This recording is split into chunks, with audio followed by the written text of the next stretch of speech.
RPG is a weird term these days when it comes to the general gaming audience. Everything from Undertale to Final Fantasy to Diablo Immortal all classify as RPGs, despite the fact they all have vast differences between them. In that field, there are more simple RPGs, of course, but in my mind, when I think of an RPG, I think of one with chunk. One where there's a good amount of variety, a vast amount of different mechanics, and it even feels like you have way too many things to do on your hands. Today's game falls directly into that latter category. Gordian Quest originally came to Steam on March 27, 2020 in early access, but now releases out of it today, Thursday, June 23, 2022, for the price of $19.99. It's a deck-building RPG inspired by old-school games like Ultima and Dungeons & Dragons, having several different modes, mechanics, and classes to keep the variety up, and a whole lot of content. This game is chunky, as I mentioned, so note that while I played a bunch of it, I'm guessing about 50 to 60 hours in the end despite the image on the screen, sorta left it on overnight a couple of times, I'm only hitting the surface of what the game has to offer. A lot of my time was focused in completing the story mode of the game, but I did spend some time in the alternate modes other than the PvP. But before I begin this review officially, this key was obtained from evolve.pr for the purposes of review. That won't judge my opinion of the game in the end, but you should know that because of FTC guidelines, as well as the whole morals thing, you know? A lot of my time in the game was spent in the story mode, so let's start there. At the start of it, you choose one of 10 playable characters, all with different strengths, weaknesses, and playstyles, along with unique looks. I asked my girlfriend Andrea to choose my starting character, and she chose the Forest Guardian, who looked the coolest at first glance to her.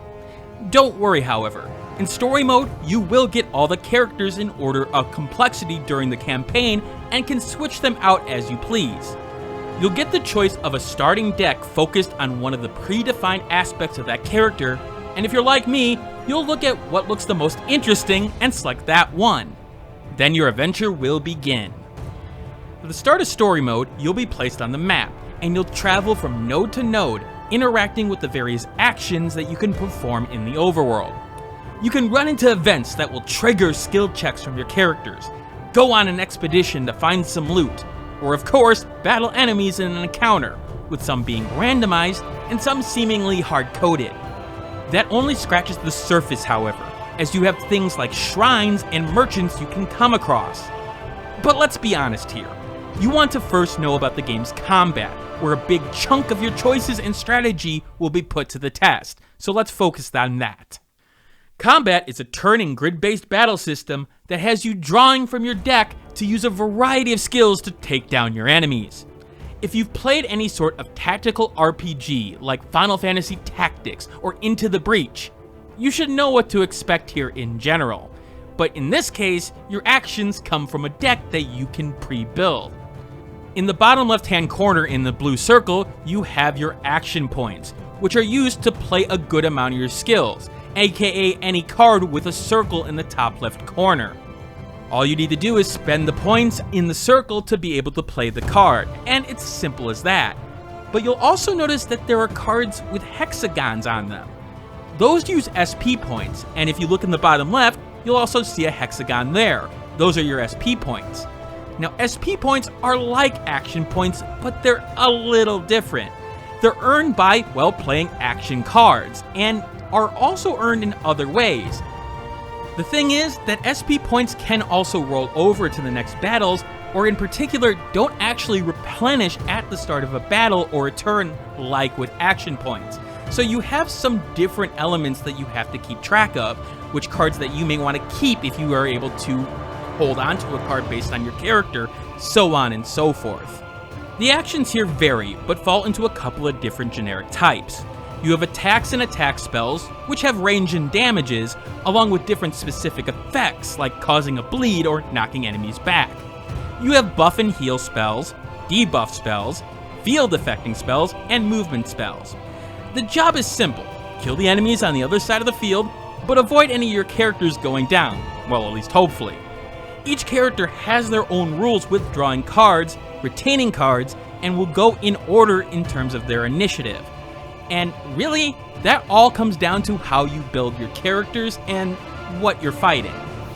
As to your heroes, with many fantasy games like this, you'd expect simple archetypes. I mean, you probably saw the character that I first chose and thought Druid and not Forest Guardian, even though they're pretty much the same.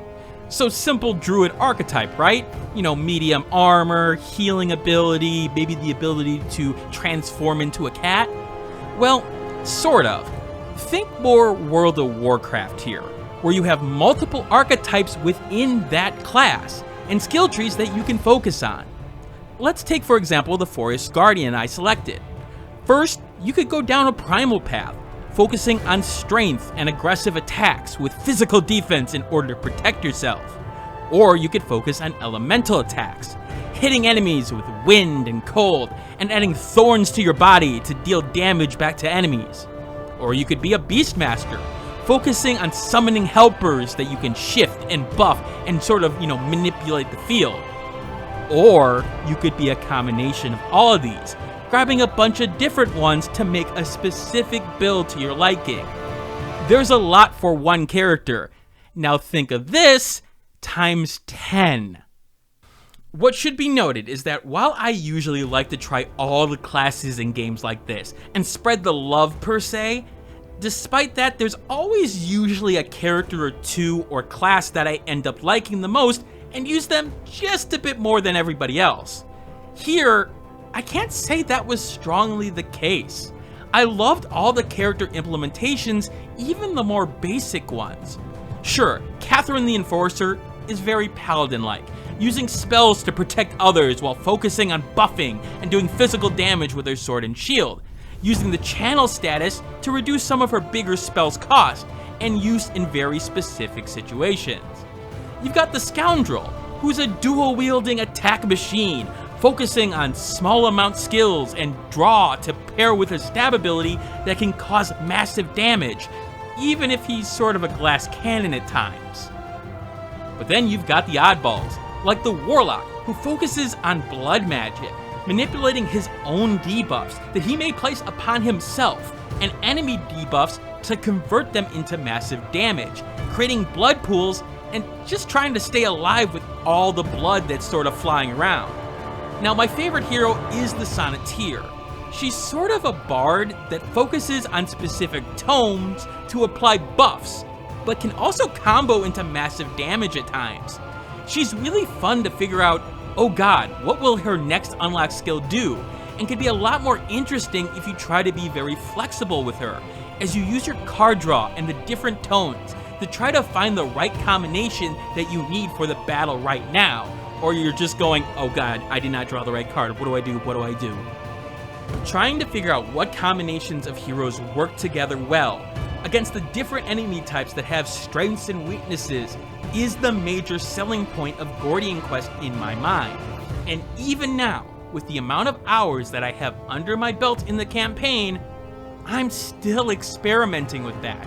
And to be honest, that's one of the reasons why I play RPGs. Sure, you do have skills that are base level that you'll come back to over and over again here. Yes, I'm always going to put Summon Bear in my deck because I'm summoning a freaking bear. And you do have the ability to upgrade those skills or even master them to unlock even more uniqueness with those cards in your deck.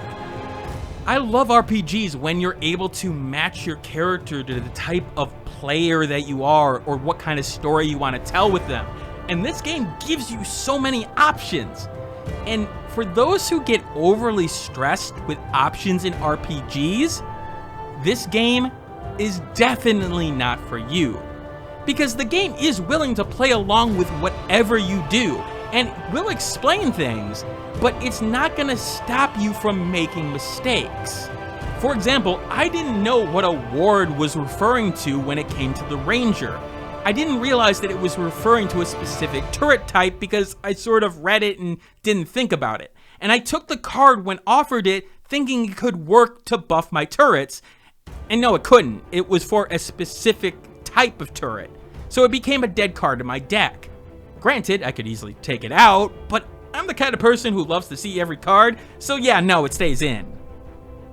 You can feel like a kid in the candy store here, but be advised that experimenting with your builds all will be very based on the game's difficulty selection, and something I need to be very clear about when it comes to the experience in story mode. To say that the story mode's difficulty curve with a particular difficulty is a little bit volatile is like asking a bunch of My Hero Academia hardcore fans who their favorite waifu is. You can expect chaos and things to be all over the place. There are difficulty spikes. There are times where you can level up by repeating battles over and over again. And the reason why I'm pointing this out is that if you want to get the most out of Gordian Quest, then you have to be willing to adapt the difficulty to the type of game that you're wanting to play. If you want to experiment like I mentioned, keep the difficulty on normal. But if you're trying for a challenge at every point, taking advantage of the game's reasonable AI and the actual challenge of different types of enemies, then you gotta be willing to bump it up in terms of difficulty for a few battles, until you maybe reach a roadblock and then willingly move it down. I did a combination of both experimenting and bumping up the difficulty, and then I really enjoyed myself. There's a lot of things going on here. There are a lot of different types of enemies that you have to consider that, hey, maybe the Warlock isn't the best option with them. How can I sort of deal with the weakness in battle right now? Or maybe I just swap out the Warlock when I get back to town and maybe replace it with the Ranger. I admit, this review is a tough one in my general format of reviews. When I first wrote this, I went into a lot of depth about the different mechanics and their strengths and weaknesses, and realized that no, recording an 80-minute review in a couple of days' time was not going to work, not only from a timeline perspective, because even the people who are still here listening are probably going to get bored of my voice when I keep on talking about things like that. So while I could talk about the different skill tree options, how you build your own skill tree to maximize how to build your character, or the different equipment pairing skills and runes like a gem-like Diablo system that's really fascinating, I need to rein it in and be more general. Because frankly, I also don't want to pre-position you into how to play this game. I want you to discover how to play this game on your own, and the fact is, that discovery is part of the charm here. One of the best things that the game does is the cycle of gameplay and balancing the different mechanics. Successful combat leading to upgrading your character to get new skills, allowing you to succeed that event that grabs you a fate, that ends up allowing you to re-roll a shrine, which leads to a legendary weapon that ends up being a difference in the next fight. Everything works together well to make you want to do everything and not just focus on one part. The balance there is so good that it sorta hurts other parts of the game. I know a lot of people are going to look at the roguelike portion of this game, and I admit I'm conflicted here. I like the roguelike portion, but I played mostly in the story element, and I like the randomization that occurs in the roguelike portion in theory. But in this mode, I can't go back and heal in spots, but I can mostly shape my path. But when things don't go well in this mode, it can feel a lot less fun than the campaign mode. Get a legendary weapon that doesn't really match your crew? Well, tough shit. In the main mode, you could disenchant it right away and maybe use that to start a whole new little self-made side quest. But those options are very limited in the roguelike portion, and it feels like it's a little bit of a weakness there. Now granted, maybe over time I will get the sort of tricks for that little mode. From a presentation standpoint, the game does the job when it comes to the user interface, not getting in the way of the action, but also providing you with enough information to do your job appropriately. Little hints like the green and red arrows for positive negatives help on the overworld, and I'm not struggling to see even the littlest elements on the cards, which sometimes is actually a big problem when it comes to indie RPGs with cards for some odd reason. Combat animations are simple, but get across the basic actions in question, coupled with good, not great sound design to go with it to emphasize those actions. A lot of the best sounds here are more of the acceptance and indicators when you play cards with specific effects that let you know what happened without really thinking about it. But the game is focusing on the gameplay part here, and not the spectacle for sure. There's nothing cringe here about hearing someone getting hurt or dying, but I'm also not going to be paying 100% attention to the results of the action other than the numbers and effects. Because, well, watching a YouTube video or listening to a podcast while playing this game pairs with it extremely well. Take a listen and you'll hear what I'm talking about. Besides, you know, the whole playing another YouTube video, unless if you're playing this game and listening to this review, just take a listen.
As for music, it's fine. There's nothing to write home about here. There's nothing that really stands out other than generic battle music and little bit of ambiance when you're on the overworld screen. But to say that the music isn't the star of the show here wouldn't surprise anybody. It's a card-based RPG. Not many games have that kind of music in terms of the ones that really get your ear. In fact, it's almost supposed to pair with a YouTube video or a podcast. Just take a listen to some of the music and you'll understand what I'm talking about. It's not bad, it complements things, and that's about it.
Story-wise, it is a typical fantasy story here, and its biggest problem was that the real unique element that it introduces in these fun characters goes away when you recruit them. Like, there are side quests where you actually get the characters that will join you, and those are the times that you somewhat get a little bit of a hint of personality of the people in your party. And it actually gets you interested a tiny bit. Sort of like a Lord of the Rings thing, knowing who you're going with. Yeah, I want to hear more about them. But unfortunately, once they join your party, they become main protagonists silent. And the game is now reliant on only NPCs talking for the most part. I get that they did this because of the fact that you had a choice at the start of the game, but there had to be a way to, affect that a little bit more. Because these characters are what I'm, getting sold by in terms of the fighting and the adventure part, and I'm making stories up in my head with the events they're going through. This is the type of game where you actually tell your own story like a Dungeons and Dragons session. I just wish the game played into that more. To end this review, I want to play out a scenario that happened in real life. I was playing the game on my laptop, and me and my girlfriend were in front of the TV. And I started to talk to her about the game and, working on the review a little bit, and she said something to me, saying, "This is going to be one of those games that you get addicted to and play over and over again, aren't you?" She's absolutely right, and the thing is, that's a bad thing for me. Don't get me wrong, the game has a lot of strengths. It's got a lot of replayability, it's got a lot of options, and RPG fans are gonna love all the different systems here and how they work together. But for me as a reviewer, it's the type of game that I love to play at first, and then realize I've got 20 other games to play and tell you guys about. I've got 50 other games I need to stream. The last thing I need is another time sync game.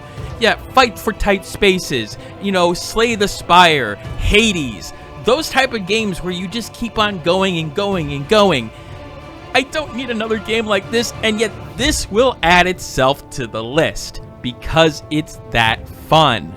It's got some problems, and it could use a little bit of balance adjustments, which, yeah, even after the early access period seems a little weird, but I think that will come in time with a little bit of tricks here and there. Overall, it's a game well worth its price, coming in at a 90 out of 100, making it just barely a must-buy, unless you're hurting for cash. But that doesn't take into account my enhancer system, which takes the more subjective elements of games and tries to match the game with you. If you fall into one of the following categories, add or subtract that score to your main score. If the first digit of your score changes, refer to this chart to see if the game lies in the buyability rating for you. As you can see, this game does have a great audience, and some people may not enjoy the game in certain ways, but overall, it's a solid buy nonetheless. And really, it's a game you should be paying attention to, and being careful about that you'll play over and over and over and over again. Now, for the purposes of this review, the fact is that I could only cover so much in one review. But this Friday on Twitch, I will play the game more and show you some of the elements that I didn't touch upon, go into a little bit more detail when it comes to the guts of the game. I know that some people will be interested in that, and the fact is, I'm trying to keep this review a little bit shorter, but consider that DLC for this review. The fact is, if you want more detail and ask me questions, that's the best place to do it. Anyway, this is Dragnix signing out. I don't know what I'll be reviewing next. You can find that out mostly on the Discord. But until then, keep on gaming.